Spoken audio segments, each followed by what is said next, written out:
بسم الله الرحمن الرحيم وهذا كتاب أنزلناه مبارك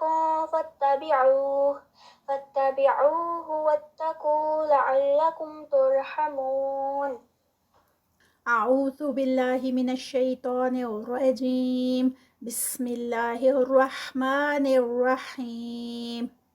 رب اشرح لي صدري ويسر لي أمري واحلل عقدة من لساني يفقه قولي. ربي زدني علما. اللهم فقهنا في الدين. ربي يسر ولا تعسر وتمم بالخير. السلام علیکم ورحمۃ اللہ وبرکاتہ۔ یہ ویڈیو جو ہے وہ اسپیشلی جو ہم شارٹ فارمز یوز کرتے ہیں اپنے رولز کو لکھنے میں، اس کے لیے ہے، how to write rules in short forms.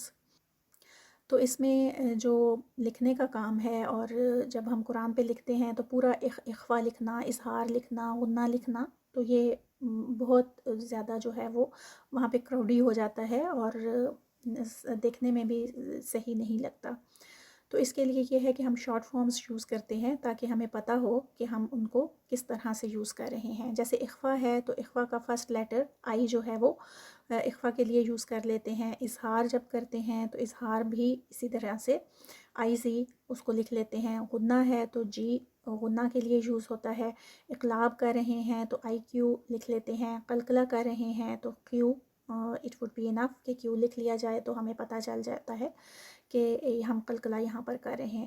اسی طرح سے جو ہیوی لیٹرز پڑھے جاتے ہیں یا ہیوی لیٹر وہاں پر ہیوی کرنا ہے اس کو، تو موٹے حروف کے لیے ہم ایچ لکھ لیتے ہیں۔ لائٹ باقی صرف موٹے ہی لکھ لیے جائیں تو انف ہوتا ہے، لیکن پھر بھی اگر کوئی لکھنا چاہے تو باریک حروف کے لیے یا لائٹ لیٹرز کے لیے ایل جو ہے وہ یوز کر سکتے ہیں۔ اسی طرح سے ادغام شفوی ہے تو اس کے لیے آئی ڈی ایس یوز کر لیتے ہیں۔ پھر اخفاء شفوی ہے جب تو اس کے لیے آئی کے ایس، اور ادغام کے لیے آئی ڈی۔ اسی طرح سے ہمس ہے، جہر ہے یا جو بھی ہے تو اس کے لیے پھر بجائے اس کے کہ انگلش کے ورڈز یوز کیے جائیں، اس کے لیے ہمس کے لیے چھوٹا سا ہا جو ہے وہ لکھ لیا جاتا ہے، جہر کے لیے جیم لکھ لیا جاتا ہے، اور سو آن اسی طرح سے۔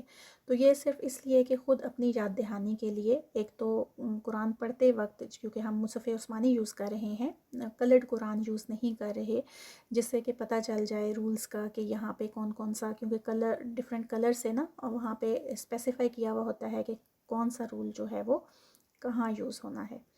اور اسی لیے جب ہم یہ مصحف عثمانی یوز کر رہے ہیں تو اس میں یہاں پر کچھ بھی ایسا کلرڈ نہیں ہے، تو اس میں پھر یاد رکھنے کے لیے یہ اگر خود سے لکھ لیا جائے اپنا ایک الگ سے مصحف لے کر، اور اس کو شروع سے ہی ترتیب کے لحاظ سے سورۃ البقرہ جیسا کہ ہم نے اسٹارٹ کی ہوئی ہے تو اس کو لکھنا شروع کریں، پھر لاسٹ 10 سورز جو ہم نے کی ہیں اس کو بھی اسی طرح سے، آیت الکرسی کو، اور باقی بھی جو ہم روزمرہ جو ہم ویسے سورز پڑھ رہے ہوتے ہیں آخری پارہ یا جو بھی، تو اس کے لیے بھی یہ بہت آسان ہوتا ہے، اور آسانی سے بچوں کو اگر کروایا جاتا ہے خاص طور پر تو بچوں کو بھی یہ لکھوا دیا جاتا ہے تاکہ وہ اس کو یاد رکھیں، اور پھر جب پڑھیں تو پڑھنے میں غلطی نہ ہو، کیونکہ پڑھنے میں اگر مسٹیکس آ رہی ہیں تو دیٹ مینس کہ آپ نے مارکنگ صحیح طرح سے نہیں کی ہوئی۔